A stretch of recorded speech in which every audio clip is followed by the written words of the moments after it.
مزاج نبوت بناؤ، اخلاق نبوت بناؤ۔ او لوگوں کو معاف کرنا سیکھو، اپنے مبارک پہ اپنے پیارے نبی کی مبارک زندگی کو پڑھا کرو۔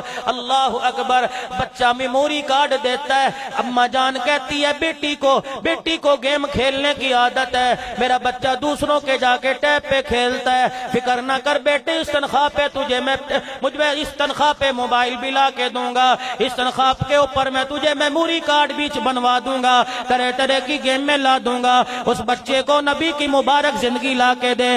ادبوا اولادکم علی ثلاث خصال، اپنے بچوں کو 3 باتیں سکھلا دو، حب نبیکم وحب اہل بیتی وتلاوت القرآن، اپنے نبی کی محبت بتلاؤ، اہل بیت کی محبت بتلاؤ، حضرت علی کی محبت بتلاؤ، خاندان رسول کی محبت بتلاؤ، اما فاطمہ الزہرا کی حالات زندگی بتلاؤ، شہزادہ حسنین کریمین کی زندگی گزارنے کے طریقے بتلاؤ۔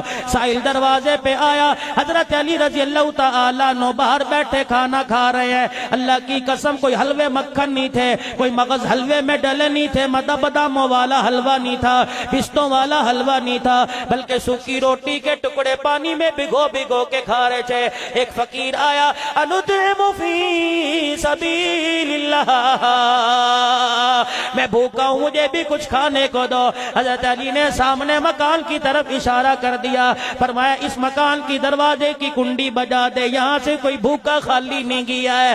اس نے جا کے دروازہ بجایا، حضرت حسین باہر نکلے۔ اللہ اکبر۔ کون ہے کہ تو بتا تجھے کیا حاجت ہے؟ کہ اس آدمی نے بھیجا، بھوکا ہوں کھانا کھلا۔ اندر جا کے میرے عزیزو اماں جان سے کہہ دیا باہر فقیر آیا ہے، اللہ کا مہمان آیا ہے۔ اماں جان نے تازہ پکا کے بھیج دیا، فقیر نے جتنا کھانا تھا کھا لیا، باقی روٹی بغل میں دبا لی۔ آپ نے پوچھا روٹی کس لیے لے کے جا رہا ہے؟ کہ سامنے وہ بزرگ بیٹھا ہے، سامنے ایک ہستی بیٹھی ہے جو سوکھی روٹی کے ٹکڑے پانی میں بھگو کے کھا رہا ہے۔ حضرت حسین نے دروازہ پکڑ لیا اور رو کے کہنے لگے یہ اسی کا تو مکان ہے جس کو علی المرتضی رضی اللہ عنہ کہتے ہیں۔